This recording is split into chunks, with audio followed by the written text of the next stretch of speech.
একটা অস্পষ্ট পুরুষালী কণ্ঠ গমগম করে উঠল। কি বলল ঠিক বুঝা গেল না। আশার চোখ আরো সতর্ক এবং ভীতসন্ত্রস্ত হয়ে ওঠল।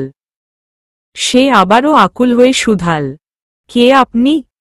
আমি ইসহাক, এ বাড়ির মালিক। চিনো না আমাকে? আশার মুখে কথা সরল না। এমন পরিস্থিতিতে কি করা উচিত বা বলা উচিত ঠিক বুঝে উঠতে পারল না সে। লোকটা এই অসময়ে এখানে আসার কারণ কি হতে পারে? কোনো দুরভিসন্ধি নয় তো? আশার কান্না পেল। তবুও সে দাঁতে দাঁত চেপে চোয়াল শক্ত করে আত্মসংবরণ করে কিছুটা ক্যাটক্যাটে গলায় বলল, আপনি কেন এসেছেন? এখন কেউ নেই, পরে আসবেন। ভাড়ার ব্যাপারে কথা বলার জন্য আসছিলাম। আশা বেশ জানে আজ মাসের 10 তারিখ। 2 দিন আগেই ভাড়া সম্বন্ধীয় সব ব্যাপারস্যাপার চুকে গেছে। অগত্যা সে আত্মরক্ষার জন্য বলল, ম্যানেজারের নেই, বাড়িতে গেছে। শনিবার আসলে কথা বলিয়েন। সেই সময় আবারও লোকটির ফোনে বেয়ারা রিংটোন বেজে উঠল। একটা ধ্বনির অস্ফুট বিরক্তিসূচক শব্দসমেত জুতার খটখট শব্দ হল এবং পরক্ষণেই দরজা বন্ধের জোরালো শব্দতরঙ্গ আশার কর্ণকুহরে সূক্ষ্ম ধাক্কা দিয়ে প্রবেশ করল। আশার শরীর হালকা করে হাঁ করে একটা স্বস্তির নিঃশ্বাস ছেড়ে এক মুহূর্ত নিশ্চুপ থেকে আগডুম বাগডুম ভেবে আবারও গোসলে রত হল। ক্রান্তিবলয়ে ঘূর্ণায়মান সূর্যের আবর্তের সঙ্গে সঙ্গে মানুষ নানাবিধ অভিজ্ঞতায় পরিপূর্ণ হয়। মানুষ নিজের জীবনে ঘটে যাওয়া নিত্যনতুন সব ঘটনা থেকে শিক্ষা গ্রহণ করে। এই বিশ্রী ঘটনা থেকে আশা শিক্ষা গ্রহণ করল। একটি বিষয় সে দৃঢ় মনস্থির করল যে এরপর থেকে একাকী অবস্থায় শুধু চাবি ঘুরিয়ে দরজা লকট করেই কাজ শেষ নয়, ছিটকিনিও লাগানো গুরুত্বপূর্ণ। তাহলে বাইরে থেকে কেউ আর অবাধে প্রবেশ করতে পারবে না। সহসা চুলোয় ভাত বসানোর কথা মনে পড়তেই আশা তড়িঘড়ি করে গোসল শেষ করে বেরিয়ে এলো। বেরোতেই তার নাসারন্ধ্রে ভাতের তীব্র পোড়া গন্ধ এক ঝাপটায় পশে গেল। সে দ্রুত পা ফেলে রান্নাঘরে গিয়ে গ্যাসের চুলাটা বন্ধ করল। আর একটু দেরি হলেই খারাপ কিছু ঘটে যেতে পারত। বিভ্রান্ত আশা ধূম্রজালকীর্ণ রান্নাঘরে থমেরে দাঁড়িয়ে রইল। এখন এই পোড়া খটখটে ভাতই তাকে উদরসাৎ করতে হবে। অনন্য পায় নেই। সব দোষ ওই চরিত্রহীন বাড়িওয়ালার। সে অনাকাঙ্ক্ষিতভাবে মেস ঘরে ঢুকে না পড়লে আশা ঠিক সময়ে বেরিয়ে আসতে পারত। আশার পরিশ্রমশ্রান্ত চোখে ভর করল লোকটির ওপর অপরিসীম বিরক্ত। কপালের ওপর ঝুলে পড়া আশিক্ত কুন্তল কানের পাশে গুজে দিয়ে সে আধপোড়া গন্ধযুক্ত ভাতগুলো খাওয়ার জন্য প্লেটে আলাদা রাখল। বাকি ভাতগুলো চামচ দিয়ে খুঁচিয়ে ময়লার ঝুড়িতে উপুর করে দিল ভার মুখে। কেন জানি অন্য ধ্বংস করতে আসার যারপরনাই দুঃখ হয়। পৃথিবীর আনাচে কানাচেতে অসংখ্য অনায়াসলভ্য মানুষ আছে যারা দুবেলা দুমুঠো খেতে পায় না। কুড়িয়ে খায়, ছিনিয়ে খায়, ভিক্ষাবৃত্তি করে খায়, মেগে খায়, হাত পেতে খায়, দিনমজুরি করে খায়, অথচ সেই একই পৃথিবীর রন্ধ্রে রন্ধ্রে কত রন্ধনশালায় কত পাতিলের ভাত এভাবে ময়লার ঝুড়িয়ে উপুর হয় তার ইয়ত্তা নেই। আশা এসব ভাবে আর অচিরাত পেঁয়াজ কুচি করে কেটে মরিচ মিশিয়ে একটা ডিম ভেজে নেয়। এরপর তৈরি হয়ে গেলে আধপোড়া গন্ধভরা ভাতগুলো দাঁতের নিচে অতিকষ্টে পিষ্ট করে পানির সাহায্যে গিলা শুরু করল একের পর এক। কদাচিৎ দাঁতের নিচে ভাজা ডিমের টুকরো পড়লে আরাম বোধ হয়। অভ্যস্ত আশার খেতে অতটা খারাপ লাগে না। এমন অখাদ্য খাবারে মন না ভরলেও পেট ঠিকই ভরে যায়। যদিও এসব খাবার উদরস্থে আশা মোটেও অস্বস্তি বোধ করে না। 2 দিনের নশ্বর পৃথিবীতে নিজের যা আছে তা নিয়ে হাহুতাশ করার চাইতে শোকরানা করা ভালো। এতে যেমন মনের শান্তি বজায় থাকে তেমনি আত্মাও কলুষিত হয় না। অতিসত্বর খাওয়া শেষ হল, কিন্তু পেট ভরল না। পেট ভারতে আশা ঢোক ধরে যথেচ্ছ পানি পান করল এবং স্বস্তি বোধ করল। শনিবারে মেসের প্রত্যেকটি সদস্য বাড়ি থেকে বেরিয়ে ফিরে এলো। গত দুপুরে ঘটে যাওয়া ঘটনাটি তারিনের সঙ্গে শেয়ার করল আশা। তারিন সেটি চেপে না রেখে নাদিয়াকে গিয়ে বলল এর একটা বিহিত করার জন্য, এর আগেও সে এমন বেহদ্দ জঘন্য কাজকারবার করেছিল। বাড়ির মালিক বলে তো সে যদৃচ্ছা ঘরে ঢুকে যেতে পারে না। মেসের সিনিয়ররা জুনিয়রদের যেমন ইচ্ছে তেমন ব্যবহার করলেও বাইরের কেউ টুশব্দ করলে তারা ছেড়ে কথা বলে না।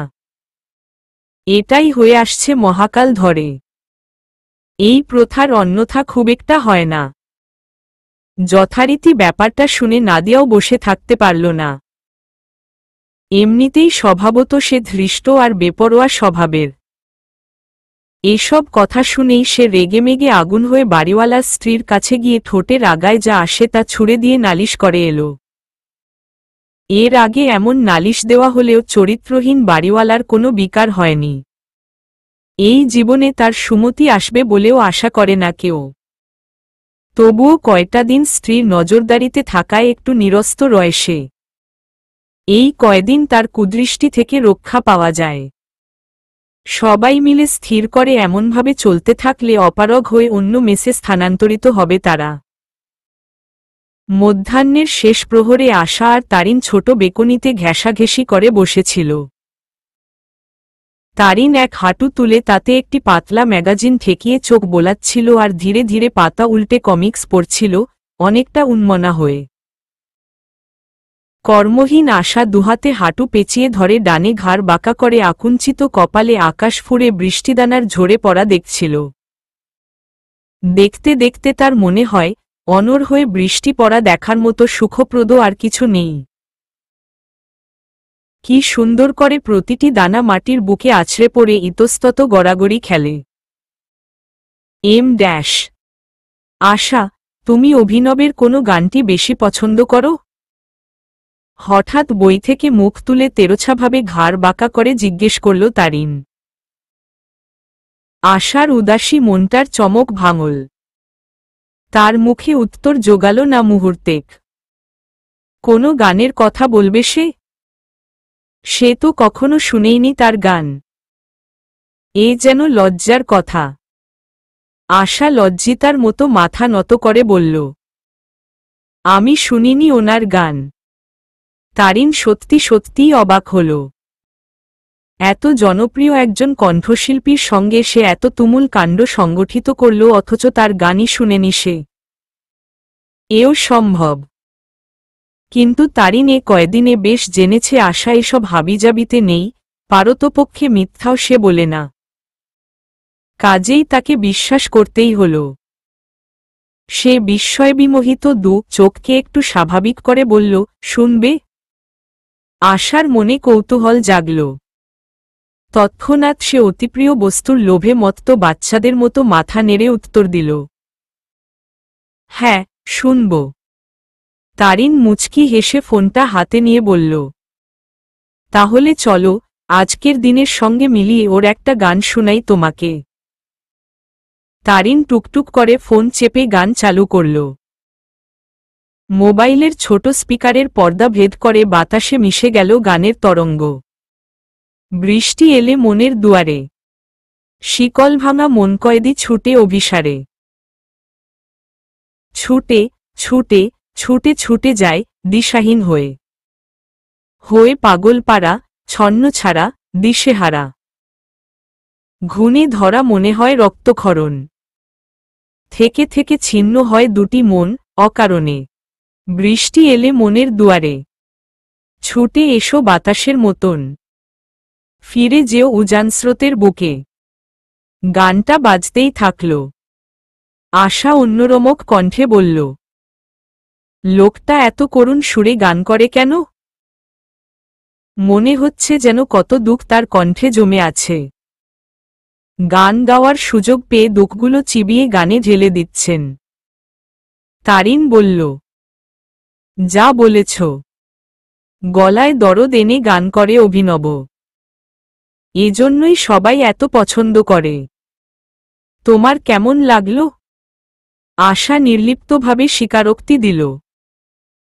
ভালো লাগেনি। উনার গান শুনে মন খারাপ হয়ে গেছে আমার।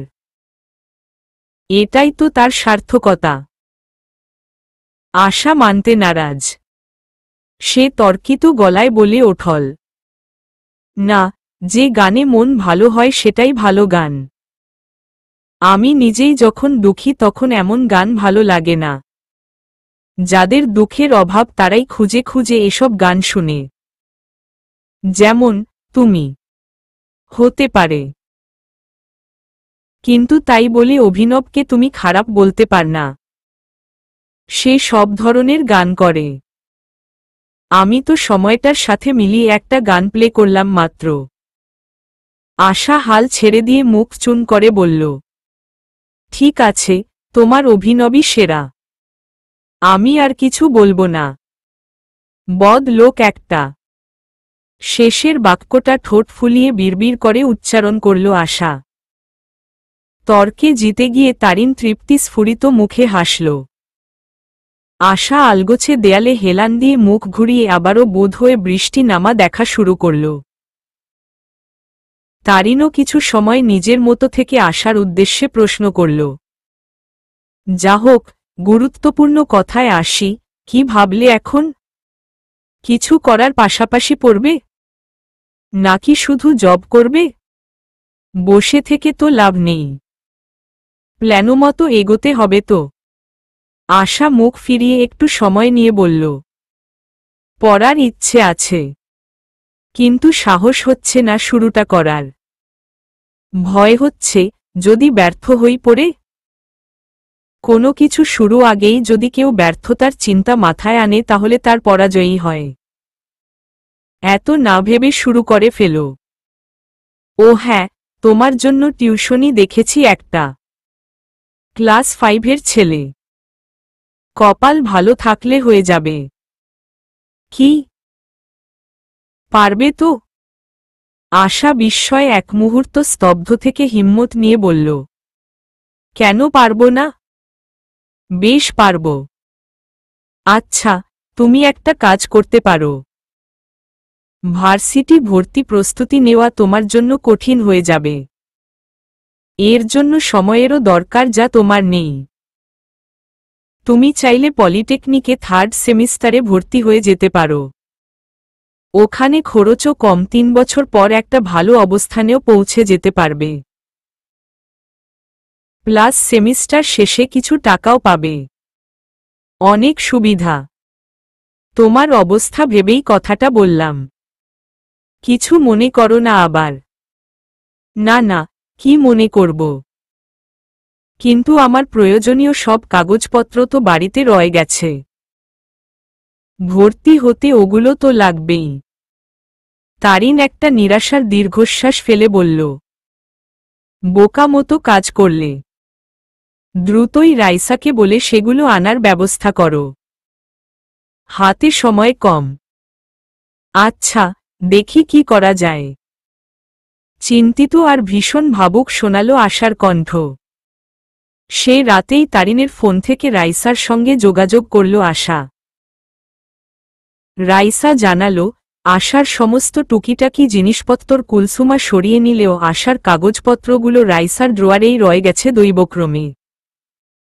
আশা যখনই চাইবে তখনই সেগুলো ফিরিয়ে দিতে সাহায্য করবে রাইসা। কথা শেষে আশেপাশে সবার ভালোমন্দের খবর নিয়ে ফোন রেখে দিল আশা। এই দুই সমবয়সী মেয়ে নিঃস্বার্থে আশার জন্য যা করছে তা নজিরবিহীন। মেয়ে মানুষ একে অপরকে হিংসা করে একথা কিঞ্চিত সত্যি হলেও আশার সুবিমল মুখপানে তাকিয়ে এক কুলসুম ভিন্ন কারোর মন থেকে হিংসা কিংবা ঘৃণার বিষ নির্গত হয় না। আর নিরহংকার চিত্তের গায়ক অভিনবের কথা তো বলাই বাহুল্য। সমাজের জনপ্রিয় মুখগুলোর আপাদমস্তকের রোমকূপ থেকে এক ধরনের তুচ্ছতার উষ্ণ হাওয়া নিঃসৃত হয়।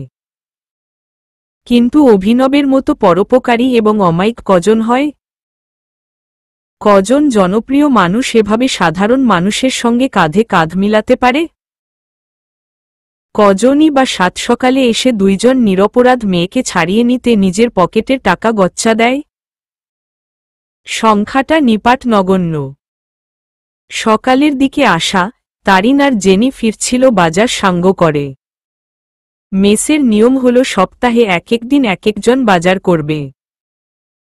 যেহেতু ফ্রিজ নেই, তাই দ্রব্যাদি মজুদ রাখার ও সুযোগ নেই। আজকে জেনির বাজার করার কথা ছিল। তার সঙ্গে আশা আর তারিন এসেছিল। অবশ্য বিনা কারণে নয়। আশা তারিনের করা প্রস্তাবে সম্মত হয়েছে। সে পলিটেকনিকে পড়াশোনা করবে। যদিও এখনো পর্যন্ত এই বিষয়ে তার অন্তর্দ্বন্দ্বের সীমা নেই। পড়াশোনা করবে একথা ভাবতেই অহেতুক বুকের ভেতর ভীতু হৃৎপিণ্ডটা কেঁপে উঠছে।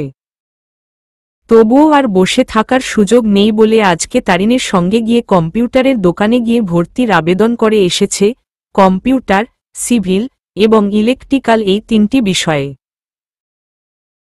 চট্টগ্রাম পলিটেকনিকে 3টি বিষয়ের যেকোনো একটিতে সিট খালি থাকলে আবেদন গ্রহণ করবে আশার রেজাল্টের ওপর নির্ভর করে।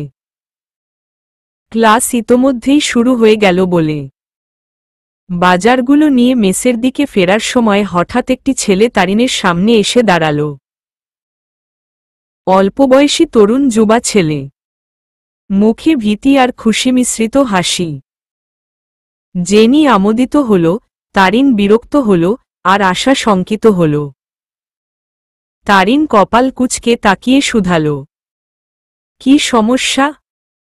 বেয়াদবের মতো সামনে এসে দাঁড়ালে কেন? ছেলেটি বেয়াদব নয়, ভদ্র এবং লাজুক। সে ইতস্তত করে বলল, তোমার সঙ্গে কথা ছিল একটু। ও কথা বলবে? এই বাজারগুলো ওর হাতে দে। শেষের কথাটা জেনি আর আশার দিকে তাকিয়ে বলল তারিন। তাদের দিতে হল না। ছেলেটা নিজে গিয়েই ওদের হাত থেকে বাজারের থলেগুলো বাড়িয়ে নিল। তারিন আবার বলল, তোরা সামনে যা, আমি আসছি। কথামতো ওরা সামনে এগিয়ে গেলে ছেলেটা তার সঙ্গ দিয়ে পাশাপাশি হাঁটা শুরু করল। বলো কি কথা? কেমন আছো? ভালো। কোনো কারণে তোমার মেজাজ খারাপ? এত তেনা না পেঁচিয়ে সোজাসাপটা বলো। প্রতিদিন এভাবে ডিস্টার্ব করার কি মানে? ছেলেটি পরিতৃপ্তি নিয়ে হেসে দূর রাস্তায় চোখ রেখে বলল, আর ডিস্টার্ব করব না। আমার চাকরি হয়েছে। 6 মাসের ট্রেনিংয়ে যাচ্ছি। এরপর চেষ্টা করব চট্টগ্রামে জয়েন করার। তাই বিদায় নিতে এসেছি। এটা নাও, মন চাইলে ফোন দিও। একটা 11 ডিজিটের নাম্বার খচিত কার্ড এগিয়ে দিল ছেলেটি। তারিন বিস্ময় বেদনায় স্তব্ধ হয়ে কয়েক মুহূর্ত যন্ত্রের ন্যায় হাঁটতে লাগল। ছেলেটাকে যে সে পছন্দ করে না তা নয়, বরং একটু আধটু পছন্দ করে বলেই একটু ঝালিয়ে নেওয়ার চেষ্টায় আছে। খবরটা শুনে সে যেমন খুশি হল তেমনি আর দেখা হবে না ভেবে মর্মাহত হল। তবু তার আত্মসংযম প্রবল। সে নিজেকে সামলে নিয়ে বলল, কংগ্রেস। ঠিক আছে, আলবিদা। ভালো থাকো, সুস্থ থাকো। আর কিছু বলার নেই? না, নেই। চাকরি পেয়ে দম্ভ বেড়েছে তোমার। আমার কাছে দাম্ভিকতার কোনো স্থান নেই। একটুও বাড়েনি। কল দিল, রিসিভ করো। এখন যাও। লোকজন দেখছে। ওরা মেসের নিচে চলে এলো। ছেলেটির হাত থেকে বাজারগুলো নিয়ে আশা আর জেনি সিঁড়ি ভেঙে উপরে উঠতে লাগল। একটু পর তারিনও এলো। আশা কৌতূহল দমাতে না পেরে জিজ্ঞেস করল, ছেলেটা কে? তারিন আর চোখে একবার জেনির দিকে দৃষ্টিপাত করে আশার দিকে তাকিয়ে বলল, তোমাকে একা বলবো আশা। এই ধরিবাজ মেয়ের সামনে কোনো কথা বলা যাবে না। নিজের ওপর অপবাদ শুনে জেনি লাফিয়ে ওঠে বলল, তুই এটা বলতে পারলি? তোর কোনো সংসারে আগুন দিছি আমি? তুই যে সবসময় কুটনামি করো সেটা সবাই জানে। আর কথা বলিস না। আল্লাহ তোমার কাছে বিচার দিলাম। এই অপবাদ যদি সত্যি হয় তাহলে ওই ছেলেকে আর কখনো এখানে ফিরাইও না। সে যেন ট্রেনিং করতে গিয়ে বউ নিয়ে ফিরে।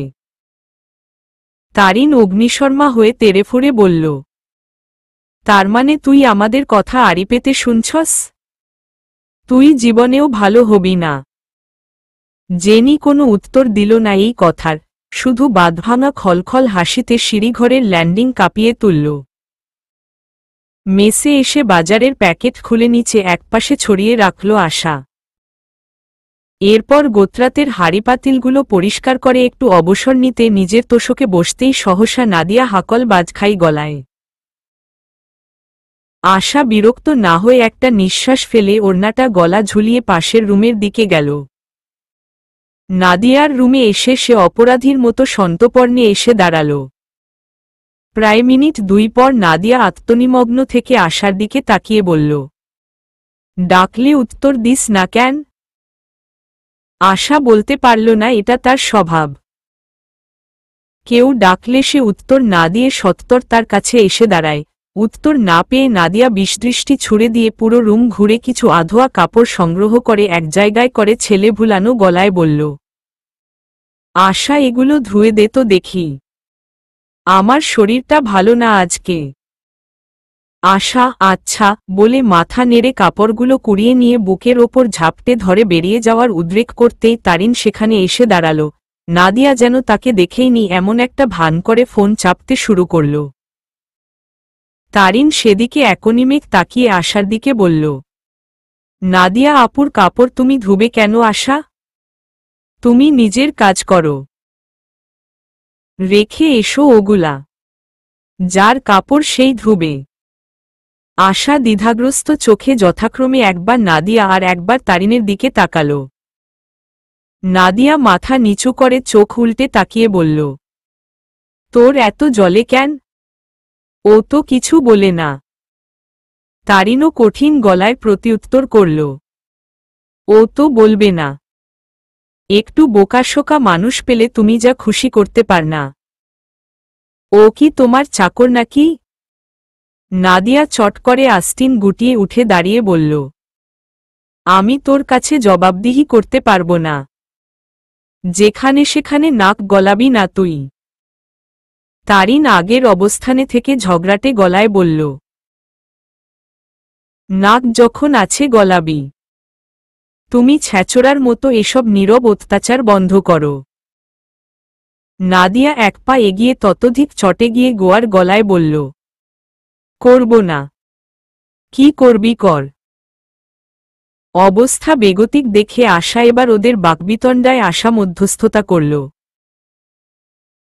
থাক না তারিন, আমি ধুতে পারব, বেশি সময় লাগবে না। আমি তো তোমার কাপড়ও ধুয়ে দিই, এ আর বেশি কি? সমস্যা নাই। তারিন মুহূর্তে আশার দিকে তাকিয়ে থেকে আঘাতপ্রাপ্ত গলায় বলল, নাদিয়ার সঙ্গে তুমি আমাকে মিলাচ্ছ? যে তোমাকে থানায় পর্যন্ত নিয়ে গেছে। আর আমি তো কখনো বলিনি যে আশা আমার কাপড় ধুও। তুমি নিজেই জোর করে নিয়ে যেতে। যার জন্য করি চুরি, সেই বলে চোর। জগতটাই এমন। কথাগুলো আশার মুখের ওপর ছুঁড়ে দিয়ে তারিন সেখান থেকে দ্রুত সরে পড়ল। আশা কাপড়গুলো একইভাবে ঝাপটে ধরে ওর পিছু পিছু এগোতে এগোতে বার দুয়েক তারিনের নাম ধরে ডাকল। তারিন শুনেও শুনল না, পেছনে অবধি ফিরে তাকাল না। দুমদুম করে মেঝেতে পা ফেলে রুমে ঢুকে সশব্দে দরজা বন্ধ করে দিল সে। আশা বদ্ধ দরজার সামনে স্তব্ধ, বিমূঢ় হয়ে দাঁড়িয়ে রইল কিছুটা ক্ষণ। তাদের ঘরটার পাশেই বাথরুম। বাথরুমের দরজাটা খুলে কাপড়গুলো জলসিক্ত মেঝের ওপর ফেলে আরেকটা বড় নিঃশ্বাস ছেড়ে বাথরুমে প্রবেশ করল সে। খাদাবোচার মতো এত কিছুর পরও বড় বালতিতে কাপড়গুলো ভিজিয়ে নিয়ে কাপড় কাচার সাবান মাখিয়ে কাচতে শুরু করল। সাংসারিক কাজকর্মে আসা কর্মপটু এবং সিদ্ধহস্ত। কাজেই অল্প পরিশ্রমে তার জিভ বের হয়ে পড়ে না। বলা চলে এসব খুঁটিনাটি কাজ তার চোখেই লাগে না। তারিনের এমন আচরণের কারণ সে ঠিক বুঝে উঠতে পারল না। তবে এটুকু বুঝেছে যে সে কোনো কারণে কষ্ট পেয়েছে। কিন্তু কারণটা পুরো ঘটনাটা মস্তিষ্কে উপর্যুপরি রোমন্থন করার পরও সে উদ্ধার করতে পারল না। ভাবতে ভাবতে আশা ছপছপ করে কাপড় কাচে আর মাঝে মধ্যে স্থানুবোধ থমকায়, আবার কাচা শুরু করে। ঝুলে পড়া অবাধ্য অলোকগুচ্ছ বাঁ হাতে গুজে দেয় কানের পাশে। কালেভদ্রে আবার ভাবে তারিন যে রেগে গেল।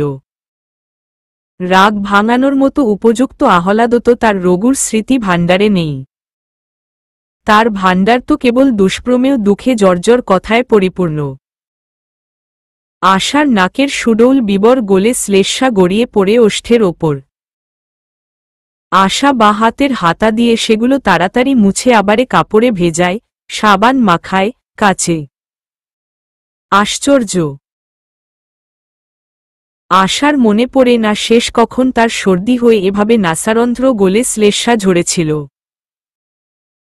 অথচ আজ বলা নেই, কওয়া নেই, অতর্কিতে শ্লেষ্মা পড়া শুরু করল। ব্যাপারটা অত্যন্ত অদ্ভুত ঠেকল আশার কাছে। সে কাপড় কাচা থামিয়ে ট্যাবের পানি অঞ্জলি ভরে নিয়ে মুখে ঝাপটা দিয়ে শ্লেষ্মা পরিষ্কারের চেষ্টা করল। কিন্তু তার হাত ভরে গেল টকটকে লাল রক্তে। রক্তকণা পানির সঙ্গে মিলিত হয়ে ধীরে ধীরে পাতলা বর্ণ ধারণ করে মিলিয়ে যাচ্ছে। আশা চোখ বিস্ফারিত করে আবার নিজের ওষ্ঠে হাত দিল। আবারও রক্ত। শোণিতধারার বাঁধ যেন অনাকাঙ্ক্ষিত জোয়ারে বিদীর্ণ হয়ে চারিপাশের এলাকা প্লাবিত করে দিচ্ছে। আশার মনে পড়ল ট্রেন দুর্ঘটনার সময় এভাবে নাক দিয়ে রক্ত ঝরেছিল। কেনই বা আবার নাসাবিবর রক্তাপ্লুত হচ্ছে তা আশার বোধিতে এলো না। সে ভীত হয়ে রক্তাক্ত করপুটে মুখ ঢেকে ডুকরে কেঁদে ওঠল। এরপর চকিতে ওঠে দাঁড়িয়ে ছিটকিনি খুলে তারিনের কাছে ছুটে গেল। তারিন তখনও আশার ওপর রেগে আছে ভীষণভাবে।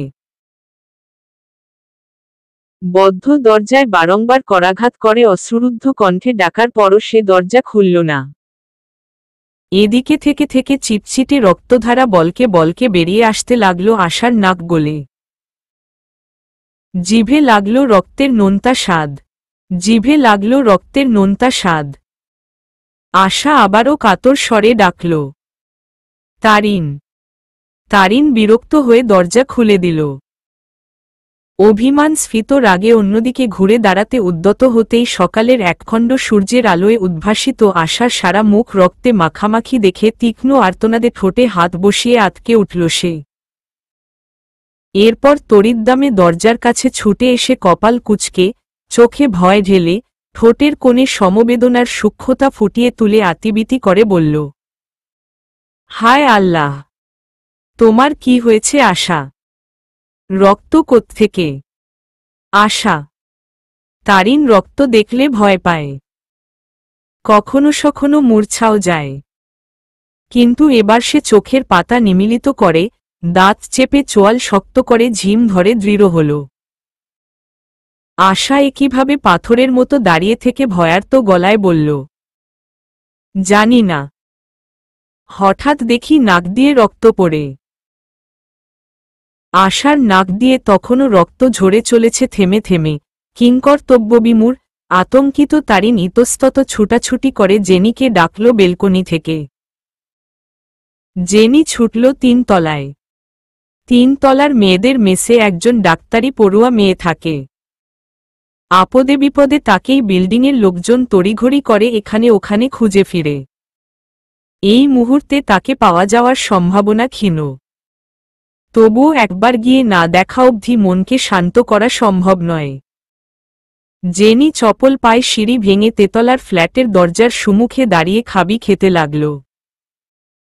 90 ডিগ্রি অ্যাঙ্গেলে কোমরে হাত ঠেকিয়ে আত্মস্থ হয়ে নিয়ে কলিং বেল চাপার জন্য সুইচে হাত দেওয়ামাত্র মেয়েটি ঘর থেকে বাইরে বেরোনোর প্রস্তুতি নিয়ে দরজা খুলল। জেনি এলোমেলো কথনে ঘটনা খুলে বলল তার কাছে। মেসের একজন সদস্য অসুস্থ শুনে আর কালক্ষেপণ না করে মেয়েটি প্রায় দৌড়ে এলো নিচতলার মেসে। জেনিও নেমে এলো তার পিছু পিছু। আশাকে তখন বিছানায় শয্যায়িত করা হয়েছে। ইতোমধ্যে মেসের সকল সদস্য এবং পাশের ফ্ল্যাটের কিছু সদস্য এসে আশাকে ছেকে ধরেছে চারদিক থেকে। জেনি আশার কপালে এক হাত রেখে নাকে সাদা তুলো ধরে বসে আছে শিয়েরে। মূর্ছাগত তারিন তার পাশে অবলুপ্তজ্ঞান নিয়ে বসে আছে জড়বৎ। দেখে মনে হয় রোগী আশা নয়, স্বয়ং নিজে। নাদিয়া স্বভাববশত সবাইকে মুরগি তাড়ানোর মতো করে তম্বিতম্বি করে আশার চারপাশ থেকে সবাইকে সরিয়ে দিচ্ছে ভেতরে বাতাস ঢোকার নিমিত্তে। আর আশা ভীষণ ভয় আর বুকে পেটে চিকন ব্যথায় বিব্রত হয়ে চোখ বন্ধ করে শুয়ে আছে। নিজের নাকে রক্ত ঝরা নিয়ে যতটা না ভয় সে পেয়েছে তার চেয়ে বেশি তটস্থ হয়েছে রুমের মধ্যে এত লোকসমাগম দেখে।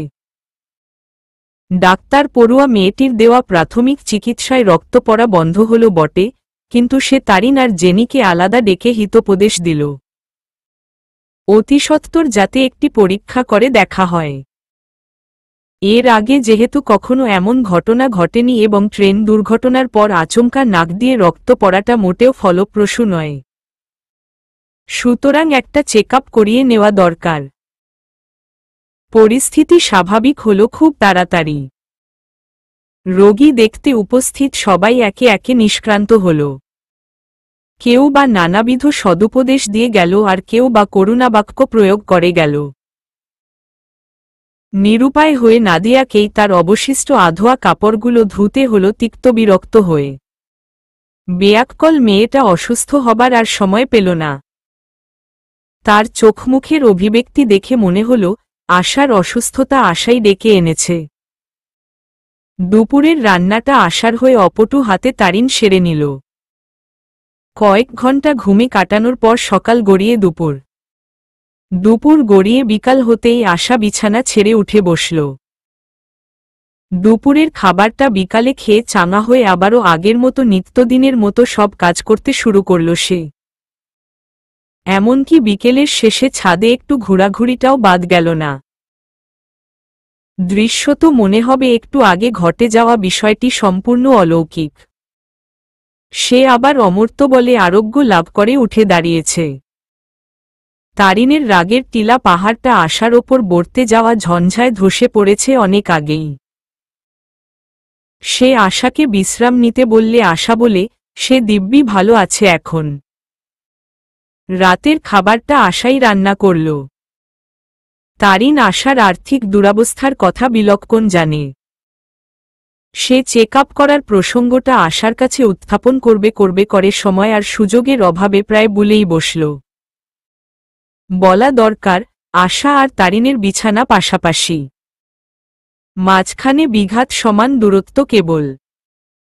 প্রতি রাতেই আশা খেয়ে দেই সকাল সকাল ঘুমিয়ে পড়ে। আবার কালেভদ্রে তারিনের সঙ্গে মিলে রাত জেগে মুভিও দেখে। আজ সে তাড়াতাড়ি ওপাশ ফিরে শুয়ে পড়েছিল।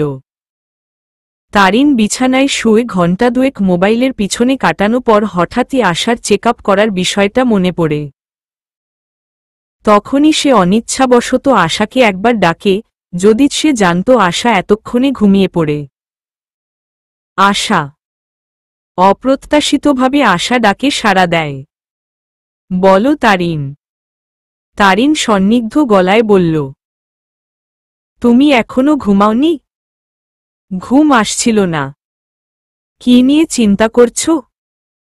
আশা চিন্তাসূচক অনুকার শব্দ করে বলল, আমার আগে কখনো এমন হয়নি জানো।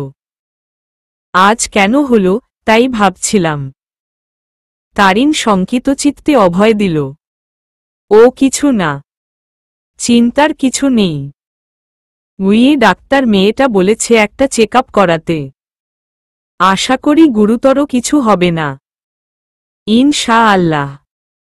কিন্তু আমি ডাক্তার দেখাবো না তারিন। শহরে ডাক্তারের সামনের সিটে বসলেই 500 না হয় 1000 টাকার নোট দিয়ে দিতে হয়, যেটা আমার 1 মাসের সকাল বিকাল নাস্তার সম্বল। এমনিতেই টানাটানি বাদ দাও। আশা একটা বুক ভরে একটা দীর্ঘশ্বাস টেনে নিয়ে সেটি বাতাসে অবারিত করল। অন্ধকার ঘরে তার দৃষ্টি আবছা সাদা রঙা সিলিংয়ে নিবিষ্ট। তারিন বলল, কিভাবে বাদ দিই? প্রয়োজন হলে আমি তোমাকে। তারিনের বাক্যটা সম্পূর্ণ মুখনিসৃত হওয়ার আগেই আশা বলে ওঠল, থাক, আর ছোট করো না আমাকে। তারিন, আমাকে কখনো কারো কাছে হাত পাততে হয়নি। ওই কুঠুরিতে আমার সুখে না থাকলেও মোটামুটি সচ্ছল ছিলাম। অজানা কারণে ওরা আমাকে ঘৃণা করলেও রাইসা আর মনির ভাইয়ের কারণে টিকে থেকেছি। কিন্তু শেষে এটা কেন করল আমার জানা নেই। তুমি আমার জন্য অনেক করেছ। বিছানা দিয়েছ, নিজের দুটো বালিশ থেকে একটা দিয়েছ, বৃষ্টির রাতে ঠান্ডা লাগে বলে নিজের কাঁথার একটা অংশে আমাকে ঠাঁই দিয়েছ। টিউশনি জোগাড় করে দিচ্ছ। আমার মন না চাইলেও শরীর সেগুলো নিতে বাধ্য হচ্ছে। আমার আর কিছু চাই না। আমি ভাগ্যে বিশ্বাসী। কপালে যা লেখা তাই হবে। তোমার সামনাসামনি হয়তো কথাগুলো বলতে পারতাম না। রাতের অন্ধকারে কথা বলতে সুবিধা হয়। আশার কথাগুলো শুনে তারিন আক্রান্ত চিত্তে নিজের মুখের ওপর একবার আঙুল বুলিয়ে ক্ষণকাল চুপ করে থেকে বলল, আমি বন্ধু হিসেবে দিয়েছি। আমার মনে হয় এতে ছোট হওয়ার কিছু নেই। সে যাক, ঘুমাও এবার। আজকে চোখে ঘুম নেই একটুও। সকালে ঘুমিয়েছিলাম যে। তারিন রাশভারী গলায় বলল, তাহলে কি মুভি দেখবে?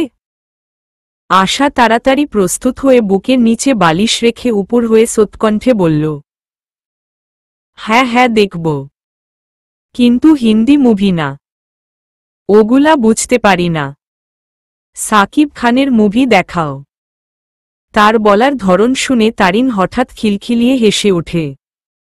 সে হাসি আর থামে না।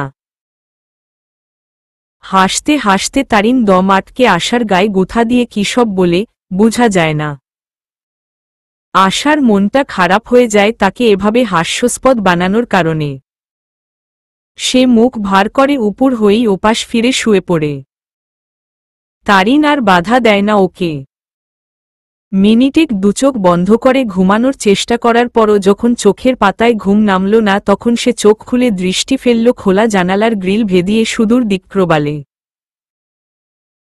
আজ এখানের পৃথিবীতে বৃষ্টি ঝরছে না। আকাশ পরিষ্কার, নির্মেঘ। দিনমণির রেখে যাওয়া আলোকছটা এখনো আকাশপটে অল্প বিস্তর বিরাজমান। আশা ওই দূর দিগন্তের কাছে দাঁড়িয়ে থাকা দালানগুলোর আলোকুৎস জোনাকির মতো উপভোগ করতে চোখ পিটপিট করে দৃষ্টি মেলে ধরে আর আকাশকুসুম ভাবতে থাকে। তার জীবনটা জন্মলগ্ন থেকেই এলোমেলো। যে মানুষটি তাকে সেই বাড়িতে নিয়ে গিয়েছিল সেই মানুষটিও বেশিদিন বাঁচলেন না। আশাকে অকুলে ভাসিয়ে খোদার ডাকে সাড়া দিয়ে চলে গেলেন। ধীরলয়ে ভেসে বেড়ানো মেঘের কাছে আশা বিড়বিড় করে আবদার শোনায়, আশাবৃ, তুমি কে আসলে? তোমার জন্মদাত্রী কে? তোমার জন্মভূমি কোথায়? তুমি কেনই বা এত রূপবতী হলে? খোদাতালা তোমাকেই আবার এত দুঃখিনী করলেন কেন? মেঘের পালেরা। কত দেশ দেশান্তরে তোমরা উড়ে বেড়াও, ঘুরে বেড়াও, বৃষ্টি ঢালো প্রয়োজনে অপ্রয়োজনে। আমার হৃদয় দেশের হোথায় হোথায় ছড়িয়ে থাকা প্রশ্নগুলো উত্তর এনে দাও না। তোমাদের তরে ধন্য হয়ে আমি জীবন উৎসর্গ করব। কয়েকদিনের মধ্যেই আশার পলিটেকনিকে ভর্তির আবেদনের ফলাফল হাতে এলো। তার রেজাল্টের ওপর এবং শূন্য সিটের সংখ্যার ওপর নির্ভর করে সিভিল ডিপার্টমেন্টে তার নাম এসেছে চট্টগ্রাম পলিটেকনিকে। খোঁজ নিয়ে জানা গেল সব ডকুমেন্টস জমা দেওয়ার পর ভর্তি নিশ্চিত করে সামনের মাসের 10 তারিখ থেকে ক্লাসে উপস্থিত হতে হবে। এই সংবাদে আশা খুশিও হল না, বেজারও হল না। সে জানে না সিভিলের কাজ কি। এই বিষয়ে পড়ে কি করা যাবে। বছরের পর বছর পড়াশোনার পেছনে পড়ে থেকে উচ্চশিক্ষা নেওয়ার মতো সাধ্য তো তার নেই। তারিন এই প্রশ্নের উত্তর আশাকে যথাযথ বুঝিয়ে দিল। আশার কিছুটা বোধে এলো এবার। সে আগ্রহী হল কিছুটা। একা থাকলে হয়তো সে অতটা সাহসের স্পর্ধা দেখাত না। এক পা এগিয়ে দুই পা পিছিয়ে আসত। কিন্তু মানুষের পাশে যখন কেউ একজন হিতকারী বটবৃক্ষের মতো ছায়া দিতে থাকে তখন বেপরোয়া রোদ্দুর তার জন্য অস্পৃশ্য হয়ে যায়, নিরাশা তাকে গ্রাস করতে পারে না। তারিণী সেই বটবৃক্ষ। তার মুহুর্মুহু উৎসাহ উদ্দীপনায় নিজের চরম দুর্দশায় হেদিয়ে পড়া প্রত্যাশাগুলোকে পুনঃজীবন্ত করেছে, অচলিষ্ণু জীবনটাকে গতিশীল করে তুলেছে। পিছিয়ে না এসে বরং এই বিষয়ের যাবতীয় তথ্যাদি উদ্ধারের চেষ্টারত হল সে। এতে তার পড়াশোনার স্পৃহা জ্যামিতিক হারে বাড়তে লাগল। এখন শুধু একমাত্র আর্থিক বিপত্তি ছাড়া অন্য সব পথ খোলা। কিন্তু আর্থিক অনটন যেখানে উপস্থিত সেখানে দৃশ্যত সুগম পথের কাকরের রন্ধ্রে রন্ধ্রে ছড়িয়ে ছিটিয়ে আছে বিষাক্ত কাঁটা। আশা খুব তাড়াতাড়ি ঘোর কাটিয়ে ওঠে অনুমান করল এই কণ্টকাকীর্ণ পথ পাড়ি দেওয়া মোটেও সহজ কিংবা সাধারণ ব্যাপার হবে না। বরঞ্চ কাঁটায় বিছানো পথের ওপর নির্ভয় হেঁটে পায়ের তালু কাঁটায় বিদ্ধ করে জর্জর হয়ে পাড়ি দিতে হবে অনন্ত পথ। দিনরাত পায়ে কাঁটা বিঁধতে বিঁধতে যখন শক্ত জখম হয়ে যাবে তখন সেই ব্যথা আর অনুভূত হবে না কোনো প্রকারেই। রেজাল্ট পাওয়ার 2 দিন পরেই আশা অনিশ্চয়তা আর বুকভর্তি ভয় নিয়ে রওনা দেওয়ার উদ্রেক করল নিজের আশৈশব কাটানো পরিচিত গ্রামের দিকে। রাইসার সঙ্গে কথা বলে এই দিনটিই ঠিক করেছিল তারা। পরিকল্পনা নিছক সামান্য। রাইসারই তৈরি। রাইসা প্রাইভেটের নাম করে সকাল সকাল ঘর ছেড়ে বেরিয়ে আসবে আসার প্রয়োজন কাগজপত্রগুলো ব্যাগে করে নিয়ে। এদিক থেকে আসা রাতের প্রথম প্রহরে বেরিয়ে পড়লে ভোরেই পৌঁছে যাওয়া যাবে স্টেশনে। দুজনে স্টেশনের কাছে একটা রেস্তোরাঁয় দেখা করবে আর একই দিনে 9টার বাসে চট্টগ্রাম ফিরে আসবে আশা। আসা যাওয়ার খরচটা তারিনের কাছ থেকে ইতিউতি করে ধারে নিয়েছে সে। নিজ প্রতিশ্রুতি দিয়েছে খুব তাড়াতাড়িই ফিরিয়ে দিবে। কিন্তু কিভাবে দিবে তা জিজ্ঞেস করলে আশার চুপ করে থাকা ছাড়া অন্য পথ ছিল না। তবুও সে দিবে, রক্ত বিক্রি করে হলেও দিবে। কারে নজরে খারাপ আর অবিশ্বাসী হতে চায় না সে। মনে মনে এসব ভেবেছিল আশা। তারিন আর জেনি আশাকে অলঙ্কার বাসস্ট্যান্ড পর্যন্ত এগিয়ে দিতে এলো। তখন ঘড়িতে রাত্রি 10:30। স্টেশনে যাত্রীদের আনাগোনা গমগম করছে। বাস ছাড়বে অল্প কিছুক্ষণের মধ্যেই। আশা, তারিন আর জেনি গোল হয়ে দাঁড়িয়ে থেমে থেমে কথাবার্তা বলছে। হকার ডাকছে, এই চানাচুর নিবেন, আমড়া নিবেন, খই ভাজা নিবেন। খানিক পরপর ভিক্ষুক এসে হাত পা ধরে ভিক্ষা প্রার্থনা করছে, বেশিরভাগই বোরখাওয়ালি মহিলা এবং জীর্ণশীর্ণ হাড্ডিসার বাচ্চা। লোকাল বাসের কন্ট্রাক্টররা অবিরত হেঁকেই চলেছে যার যার বাস পূর্ণ করার জন্য।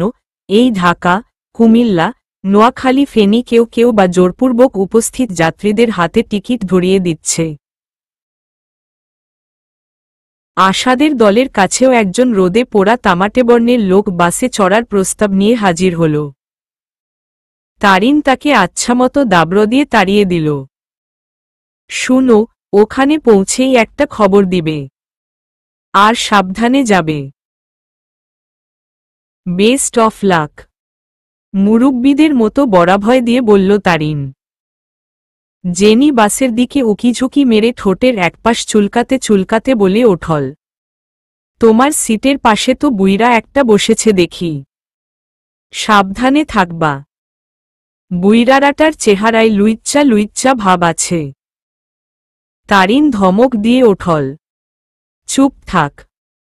রতনে রতন চিনে। তুই নিজেই লুইচ্চা তাই অন্যজনকে চিনতে পেরেছিস। জেনি হার না মানা গলায় বলল, আর তুমি ধোয়া তুলসী পাতা? অন্য ছেলে পিছে পিছে ঘুরলে চটকানা দাও আর ওই ছেলেটা ঘুরলে মুচকি মুচকি হাসো। ওসব কি? আশা ফিক করে হেসে দিল ওদের বাকবিতণ্ডা দেখে। খুবই অস্বাভাবিক এবং সম্পূর্ণ অনাকাঙ্ক্ষিত ব্যাপার। আশা কখনোই হাসে না। যেখানে অন্য সবাই হাসতে হাসতে গড়াগড়ি খায় সেখানে আশা থাকে সম্পূর্ণ অবিচল। এক টুকরো হাসির ছটাও তার ঠোঁটের কোণে খেলে না কোনোভাবেই। সেই আশা হঠাৎ হেসে দেওয়াটা অদ্ভুত ব্যাপার বই কি। আশাকে এই প্রথম হাসতে দেখল তারিন। সে গদগদ কণ্ঠে বলে ওঠল, ওয়াও, আশাবৃ হেসেছে। তুমি হাসলে দারুণ কিন্তু দেখায় আশা। হাসো না কেন তুমি? আশার মুখের অনাবিল স্নিগ্ধ হাসির রেখাটা তখন আবার ম্লান হয়ে মুখের অতল গহ্বরে মিলিয়ে গেছে ধীরে ধীরে। সে বলল, আমার সহজে হাসি পায় না। আমার মনে পড়ে, আমি যখন প্রাইমারি স্কুলে পড়তাম তখন আমি খুব হাসতাম। খুব। আমার সব হাসি তখনই ফুরিয়ে গেছে। জেনি কৌতুকের গলায় বলল, আমার থেকে কিছু হাসি কিনে নাও। আশা বলল, ফ্রি দিল দিতে পার। হাসি খুশি থাকতে কে না চায় বলো। তারিন ব্যতিব্যস্ত হয়ে বলল, হয়েছে হয়েছে, অনেক হয়েছে, এবার বাসে উঠে যাও। সময় হয়ে এলো প্রায়। আশা বাসে চড়ে বসল। মিনিট 5 পর বাস ছেড়ে দিল অভীষ্ট গন্তব্যে। মহাসড়কের বুকের ওপর গর্জন তুলে দুর্বার বেগে ছুটে চলল বিশালদেহী বাসটি। আকাশে কুহেলিকাচ্ছন্ন ঘোলাটে চাঁদ। শীতল শিরশিরে বাতাসে বৃষ্টির ঘ্রাণ, কাছে পিঠে কোথাও জলো বৃষ্টি হচ্ছে বোধহয়। কিছুক্ষণের মধ্যেই মেঘে ঢাকা চাঁদ বৃষ্টিতে আমন্ত্রণ জানাল। ঠিকানাহীন বাতাসের পিঠে চড়ে সরসর করে এলোমেলো বৃষ্টি নেমে ভিজিয়ে দিতে লাগল পুরো তল্লাট। মহাসড়কের সোডিয়াম আলোয় মসৃণ পাকা রাস্তায় আছড়ে পড়া বৃষ্টি জল যেন মনের আনন্দে চিকচিক করে জ্বলছে আর নেচে চলেছে। আশা জানালাটা বন্ধ করে দিল তাড়াতাড়ি। বৃষ্টির ছাট গায়ের একপাশ ভিজিয়ে দিচ্ছে। এবার একটি ঘুমোনো যাক। আশা ঘুমোনোর উদ্রেক করে একটু নড়চড়ে হেলান দিতেই পাশের সিটে বসা দাড়িগোফিন থুরথুরে বৃদ্ধটি বলল, কোথায় যাচ্ছ মা? আশা একটু ভেবে জবাব দিল, বাড়ি যাচ্ছি। চিটাগাং এ পড়াশোনা করো? করি না। করব, আল্লাহ যদি চায়। মেয়ে মানুষ, একা একা জার্নি করা ঠিক না। লোকটির কণ্ঠে একটি হতাশার আঁচ পাওয়া গেল। আশা অনিচ্ছা সত্ত্বেও শুধাল, কেন? লোকটি একই গলায় বলল, কত আলাইবালাই আছে। আমার বড় মেয়ে, বড় আদরের মেয়ে।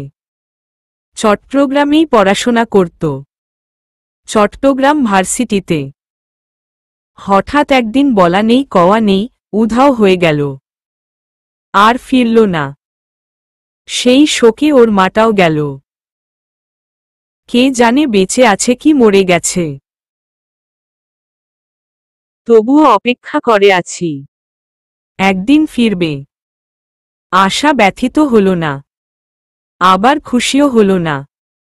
সে নিজেই দুঃখী মানুষ। অন্যের দুঃখে সমব্যথী হওয়া কি তার শোভা পায়? তবুও সে একটু সমবেদনা জানানো ছল করে বলল, দুঃখজনক। পুলিশ খুঁজে দেখেনি? দেখেছে, তবে পায়নি কোথাও। লোকে কত কথা বলে আমার মেয়েকে নিয়ে। আশা না চাইতেও একটা বড় দীর্ঘশ্বাস ফেলে চোখ বুজল। বাইরে তখনও সরসর ঝোড়ো ঝোড়ো করে বৃষ্টির পাল পৃথিবীর বুকে নেমেই চলেছে অবিরত।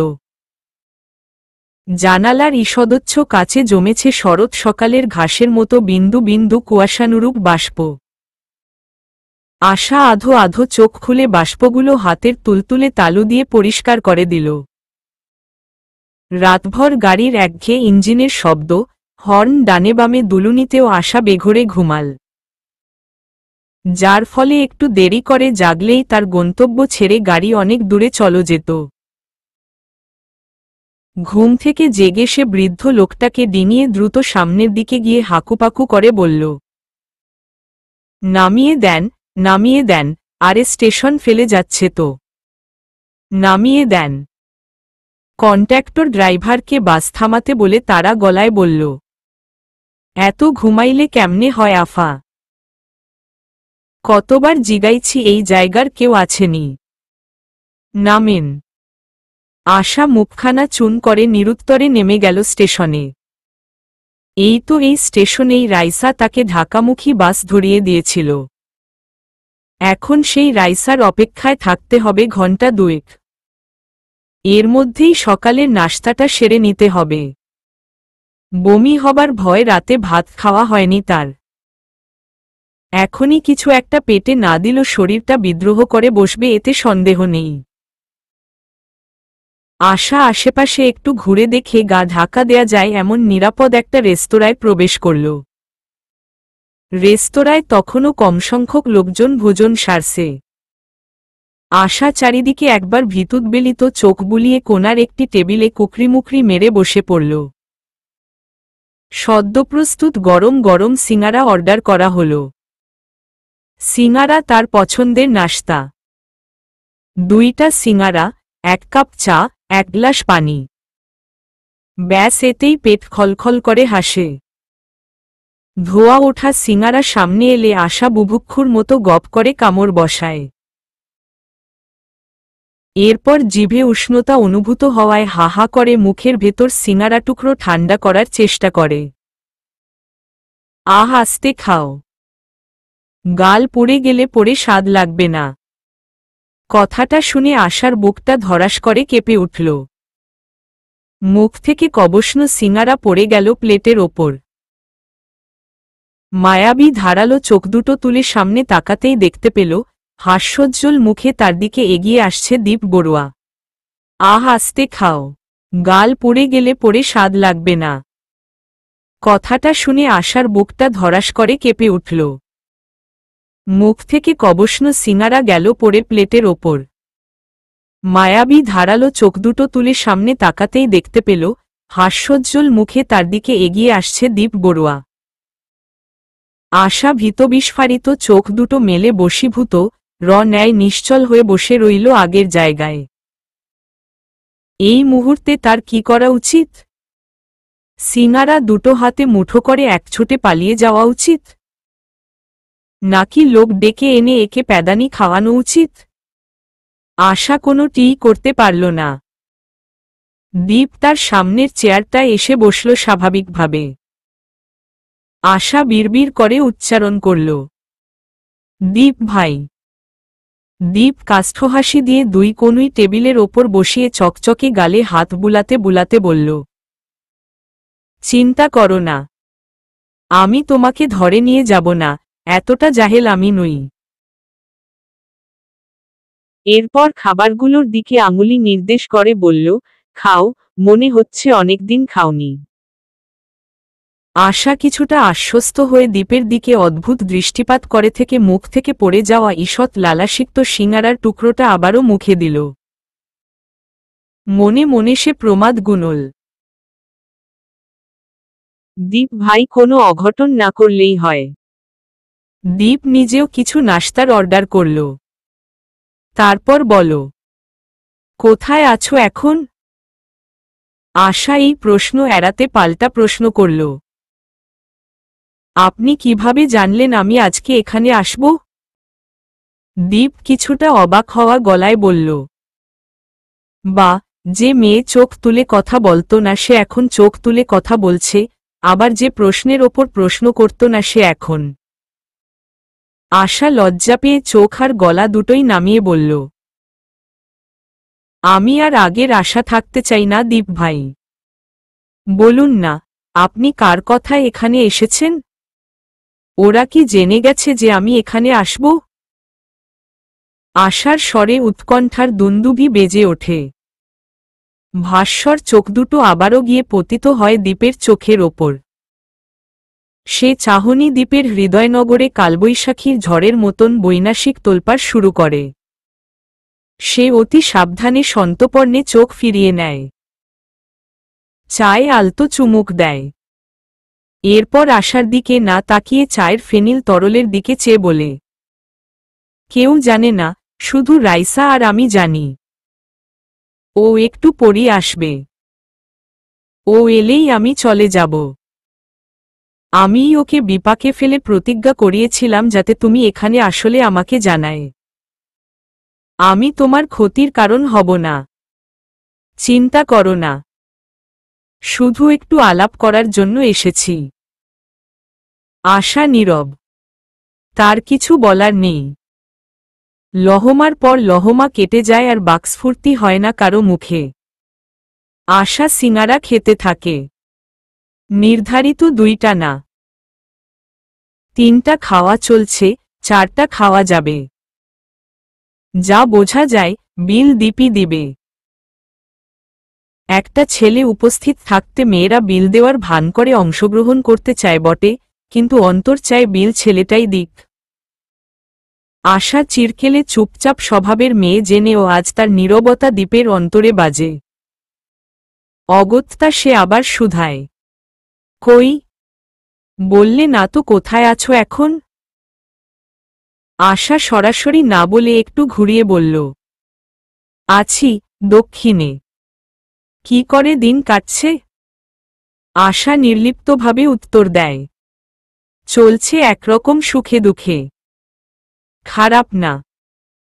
অন্তত এখানকার চেয়ে ভালো। সব আমার জন্য হয়েছে।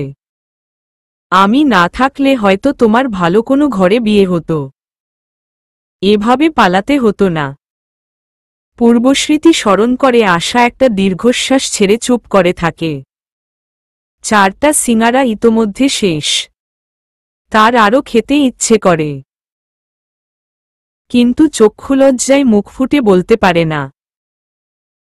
দীপ মুহূর্তেক নিশ্চুপ থেকে আকস্মাৎ টেবিলস্থ আশার ডান হাত আলগোছে চেপে ধরে অন্তর্ভেদী চোখ রেখে কাতর গলায় বলে, তুমি কি রেগে আছো আমার ওপর?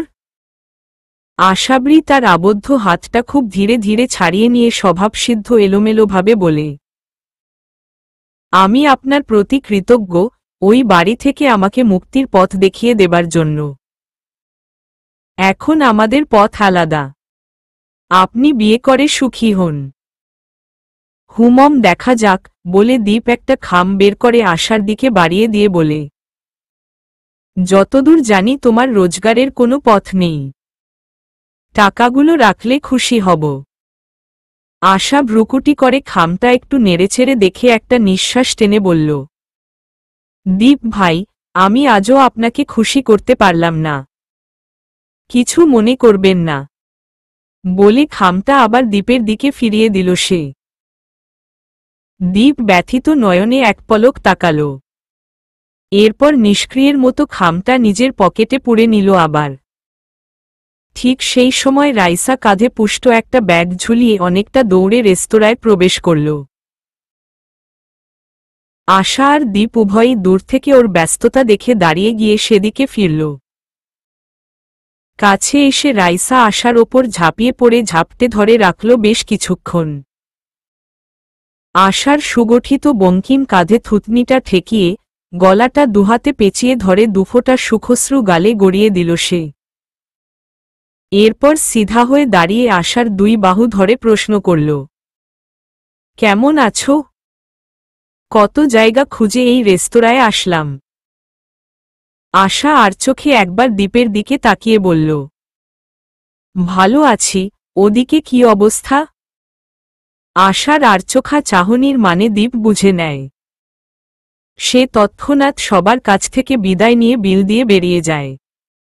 আশাকে শুধু হেসে বলল, বেঁচে থাকলে দেখা হবে। আশা কিছু বলেনি। রাইসা ব্যস্ততম ভঙ্গিতে ব্যাগটা টেবিলে রেখে চেইন খুলে বিভিন্ন জিনিসপাতি বের করতে করতে বলল, ওদিকের অবস্থা খারাপ, সবাই আমার বিয়ে দেবার জন্য উঠে পড়ে লেগেছে। মনে হয় ওই বাড়িতে আমার বেশিদিন থাকা হচ্ছে না। ইস, আমি যদি তোমার মতো পালাতে পারতাম। আশা সর্বহারা গলায় বলল, পালিয়ে সুখ নেই রে। বিয়ে দিল করে ফেলো। এতে দ্বিধা কিসের? হুমম বলে রাইসা কালো বোরখা, 2-3 জোড়া কাপড়সহ আরও কিছু ব্যবহার্য জিনিস বের করে আশার সামনে রাখল। এরপর একটা ফাইল বের করল। আশা বলল, এতগুলো জিনিস কেন এনেছ? এগুলো বয়ে নিতেই তো ঝামেলা। কিন্তু বোরখাটা এনে ভালো করেছ। বোরখা ছাড়া চলতে সমস্যা হয়।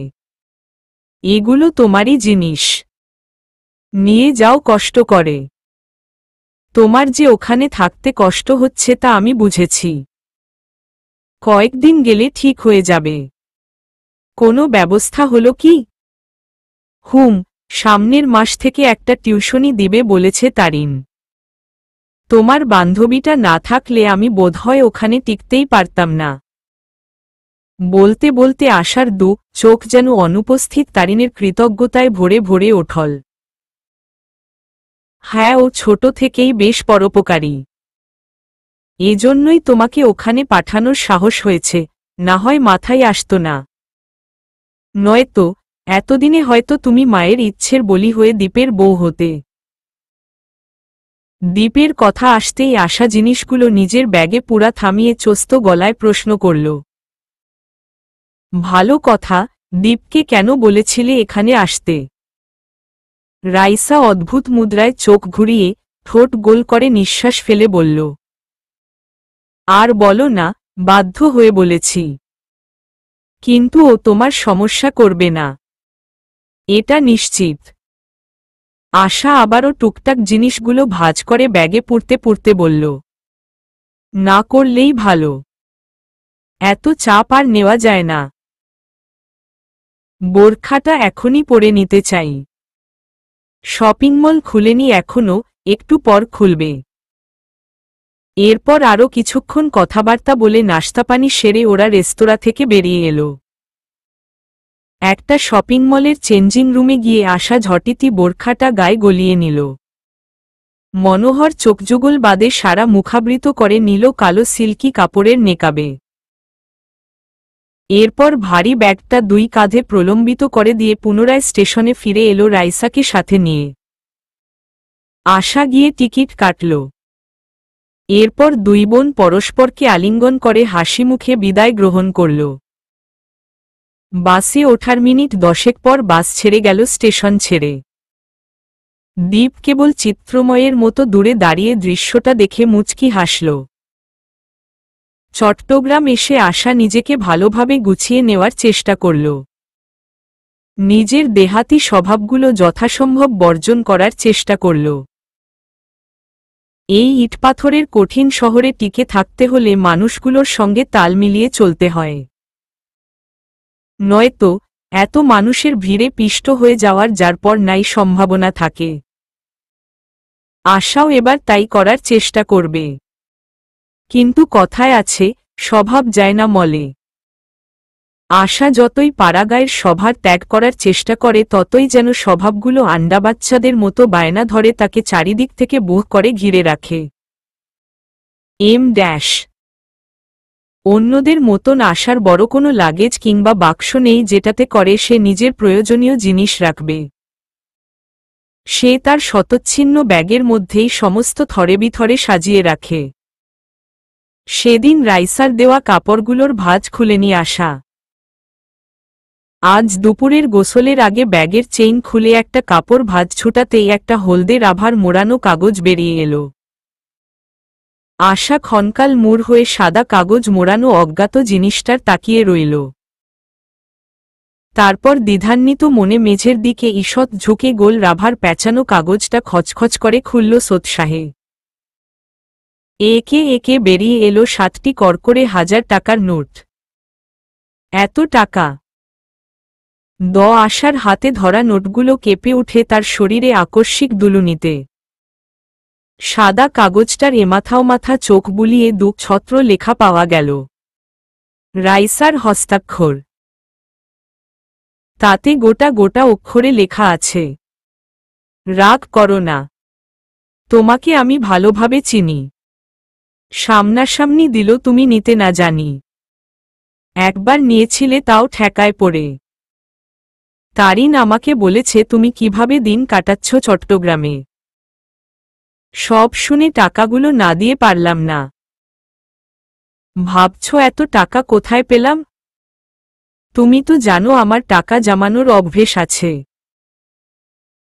এগুলো কয়েক বছর ঈদ সালামির জমানো টাকা। তোমাকে দিতে পেরে ভালো লাগছে।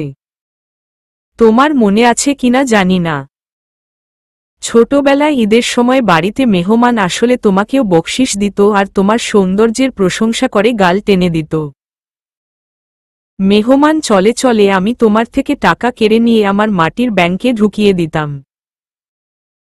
এতে মা খুশি হতো, কিন্তু তুমি শব্দ ছাড়া কাঁদতে এক কোনো বসে বসে। কেউ তোমাকে সান্ত্বনাও দিত না। দিনগুলো এখনো চোখে ভাসে, মনে করো সেই টাকাগুলো আবার ফিরিয়ে দিলাম। তোমার ভর্তি আর বই কেনার কাজে লাগবে। ইতি, তোমার শুভাকাঙ্ক্ষিনী বোন রাইসা। আশার চোখের বাঁধে চির ধরে টপটপ করে 2 ফোঁটা তপ্ত আনন্দ অশ্রু চিবুক পর্যন্ত গড়িয়ে পড়ল। রাইসার চিরকুটের কথাগুলোর পর তার পরে রাগ করা অথবা টাকাগুলো ফিরিয়ে দেওয়া চিন্তা করাটাও সাজে না। তবুও আশা দ্বিধা নিয়ে টাকাগুলো সে ব্যাগের ছোট ঘরে সযত্নে আটক করে গোসলে চলে গেল। ভাগ্যিস এই ঘরে তখন কেউ ছিল না। সবাই যার যার ক্যাম্পাসে গেছে। আশা অচিরাত গোসল সেরে এসে রান্নাঘরে গেল রন্ধনকৃত তরকারিগুলো আরেকটু সিদ্ধ করে মজিয়ে নিতে। তখন সে লক্ষ্য করল ও ঘরে ফ্যান চলছে। এই সময় নাদিয়াই ফিরে। তবুও আশা নিশ্চিত হতে একবার উকি মেরে দেখতেই চোখাচোখি হল। নাদিয়া তাকে ডাকল, আশা এদিকে আয়, দোকানে যা একটু সাবান আর 1 প্যাকেট সিগারেট নিয়ে আয়। আশা কিছুটা কুণ্ঠিত এবং চাপা বিরক্তি নিয়ে নাদিয়ার সামনে এলো। এর আগেও বেশ কয়েকবার নাদিয়ার কথামতো তাকে জিনিসপত্র এনে দিয়েছে সে। কিন্তু আজ এই মাত্র সে ঘরে ফিরেছে, তখনই তো সঙ্গে করে নিয়ে আসতে পারত। মানুষকে অকারণে খাটানোর মধ্যে কি এমন অলৌকিক আনন্দ খুঁজে মেয়েটা? অল্প কিছুক্ষণ মনের সঙ্গে দ্বন্দ্ব আর বিদ্রোহ করে আশা জোর করে অপারগতা দেখাল। আমি যেতে পারবো না আপু। তারিন না করেছে। নাদিয়া বিছানা থেকেই চোখ উল্টে তাকিয়ে বলল, তারিন না করলে তুই শুনবি কেন? তুই কি ওর চামচা নাকি? আশা নিরুত্তরে আন্ত মস্তকে জড়বস্তুর মতো দাঁড়িয়ে রইল।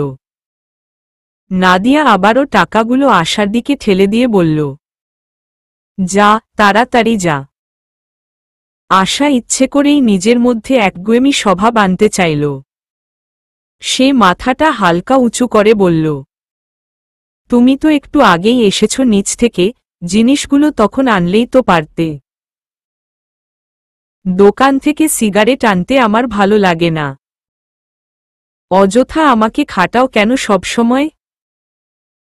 আশা কঠোরভাবে কথাগুলো বলতে চাইলেও তার স্বভাবসিদ্ধ নরম কণ্ঠস্বরে কথাগুলো বড় অসহায় হয়ে নিঃসৃত হল এবং তা নাদিয়ার কানে গলিত সীসার মতো প্রবেশ করল। শুনেই সে তেড়েফুঁড়ে দাঁড়িয়ে গিয়ে আশার 2 গালে ক্রমান্বয়ে চটাসটাস করে 2টি চড় কষে দিল। এরপর তার মেয়েলি তীক্ষ্ণ কণ্ঠে গর্জন করে বেরিয়ে এলো একটা শব্দ, বেয়াদব। শেষের চপেটাঘাতের দমকে আশা নিয়ন্ত্রণ হারিয়ে একটা পড়ার টেবিলের ওপর আছড়ে পড়ল। টেবিলের কোণার সঙ্গে লেগে ঠোঁট ছিলে রক্ত চলকে বেরিয়ে এলো। তার ভেতরের দীর্ঘ 20 বছর ধরে লুক্কায়িত অগ্নিসত্তাটা বজ্রনাদ করে ওঠল। সেই সত্তা সর্বাঙ্গে জোয়ারে জলের মতো ফেনিয়ে ওঠে অনিরুদ্ধ এক ক্রোধের জন্ম দিল। টেবিলের ওপরেই ঝুঁকে পড়ে থেকে আশা বারদুয়েক কেঁপে কেঁপে হাঁপিয়ে সেই ক্রোধের উন্মত্ততায় ভীষণ একটা কাণ্ড করে বসল যা সে এই ছোট জীবনে কখনো করেনি। টেবিলের কোণা থেকে একটা ছোট অথচ ভারী মিনি সাউন্ডবক্স তুলে নিয়ে নাদিয়ার দিকে বেগারতে ছুঁড়ে মারে সে। সেটি কয়েক ন্যানোসেকেন্ড শূন্যে ভেসে ধা করে গিয়ে ধপ করে লাগে নাদিয়ার নাকের পাশে, চোখের ইঞ্চিয়াধেক নিচে। দুই হাতে আত্মরক্ষার প্রাণপণ চেষ্টা করেও কোনো ফল হল না। প্রখর ব্যথাসূচক আর্তচিৎকার দিয়ে সে নিচে বসে পড়ে মুখ চেপে ধরে। তবু তার বেয়ারা মুখ তবুও বন্ধ হয় না। মাগি, তোকে আমি দেখে নেব। তোকে এখান থেকে বের না করছি তো আমিও নাদিয়া না। এমন আরও শ্রাব্য সব কথা নাদিয়া মুখের আর্গল ভেদিয়ে ঘন ঘন বেরিয়ে আসতে লাগল। আশা বলতে চাইল, আমাকে বের করে তুমিও শান্তি পাবে না, তুমি ড্রাগস নাও, আমাকে বিপদে ফেলেছ, থানায় পাঠিয়েছ, সব রাষ্ট্র করে দেব। সব। কিন্তু ততক্ষণে ক্রোধে মত্ততা কেটে যাওয়ায় কথাগুলো আশার ঠোঁটের আগায় আঠার মতো লেগে রইল। সে ভীত হয়ে উদ্ভ্রান্তে মতো চোখ নিয়ে আশেপাশে তাকাল। এরপর সেখান থেকে একদৌড়ে পালিয়ে নিজেদের রুমটাতে এসে ছিটকিনি বদ্ধ করে প্রবল অনুশোচনায় ঝরঝরিয়ে কান্না শুরু করল। সে নিজেই বুঝতে পারল না, এটা কি সে ঠিক করল? একটা মন দ্বিমুখী হয়ে দুটো কথা বলল। একটা উদ্ধত ভরে বলল, ও তোকে মেরেছে, তুইও ওকে মেরেছিস। হিসেব চুকে গেল। ও সম্মান পাওয়ার যোগ্যই না।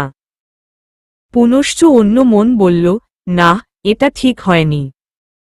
এবার যদি সে তোমার পথের কাটা হয়ে অহর্নিশ পদপৃষ্ঠ ছিন্নভিন্ন করে, চোখের বালি হয়ে চোখে খচখচ করতে থাকে, তখন তুমি কোথায় গিয়ে দাঁড়াবে আশা? কোথায় গিয়ে মাথা গুজবে তুমি?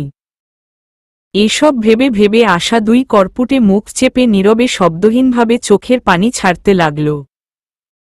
ভয় আর অনুতাপের চোখের পানি মিলেমিশে একাকার হয়ে গেল তার সারা মুখাবয়ব।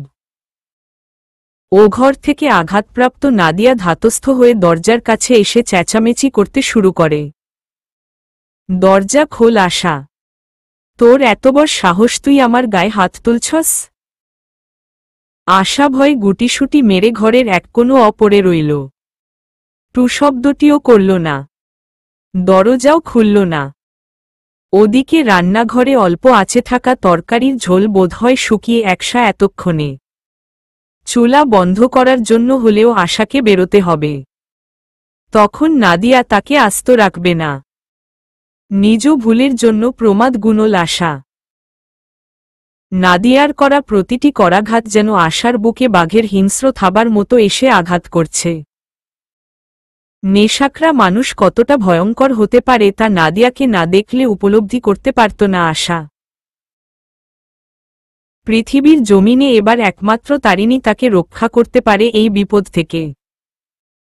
আশা মনে মনে দোয়া করল, আল্লাহ তারিনকে তাড়াতাড়ি পৌঁছায় দাও মেসে। অবশেষে তারিন ক্লাস শেষ করে মেসে ফিরে এলো। ঘরে ঢুকে রুমের কাছে এসেই সে প্রগাঢ় বিস্ময় এক মুহূর্ত মুখ হয়ে পড়ল। দরজার সামনে নাদিয়া দাঁড়িয়ে উস্কো খুস্কো অবস্থায়। তার চোখের নিচের অংশ কালসিটে হয়ে স্ফীত হয়ে আছে। ভ্রমরের কামড়ের মতো এক চোখের দরজা অনেকটা বন্ধ, অর্থাৎ অর্ধনিমিলিত। অন্য চোখে ঝরছে ক্রোধে শিখা।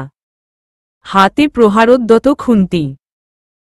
পরিস্থিতি স্বাভাবিক নয় দেখে তারিন বিনয় ভরে এগিয়ে এসে নরম গলায় জিজ্ঞেস করল, কি হয়েছে? নাদিয়া বো করে ঘুরে দাঁড়িয়ে রাগে নাকের পাটা ফুলিয়ে বলল, কি হয়েছে সেটা তোর পাতানো বোন থেকে জিজ্ঞেস কর। ওকে আমি দেখে নেব। ওকে মেরে আজকে জেলে যাব আমি। এই দেখ আমার গায়ে হাত তুলেছে। আঙুল দিয়ে আঘাতটা দেখিয়ে দিয়ে বলল নাদিয়া।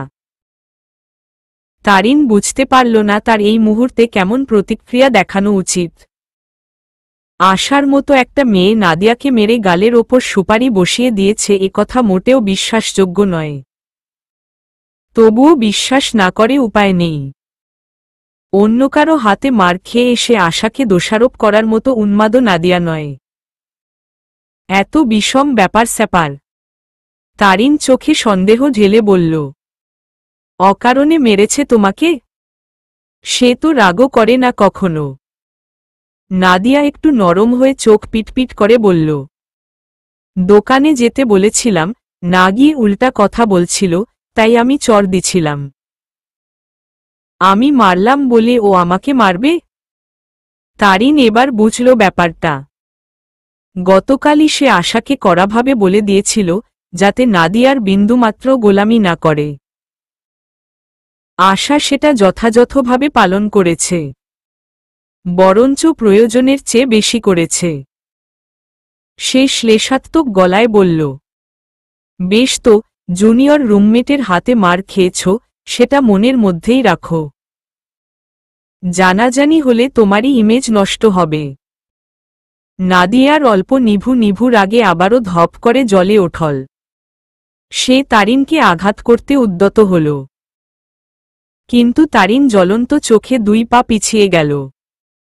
দরজার পাশে কান দিয়ে দুরু দুরু বুকে তারিন আর নাদিয়ার কথোপকথন শুনছিল আশা। সে বরাবরই ভয় ছিল, কারণ নাদিয়া এবং তারিন উভয়ই সমান রগচটা। এবার দরজার ওপাশেও তারই কারণে খারাপ কিছু ঘটতে যাচ্ছে দেখে সে আশুবেগে ছিটকানি খুলে বেরিয়ে এল। শিকার বেরিয়ে এসেছে দেখে নাদিয়া তারিনকে ছেড়ে আশার টুটি চেপে ধরল। আশার শ্বাসরোধ হল। চলবে।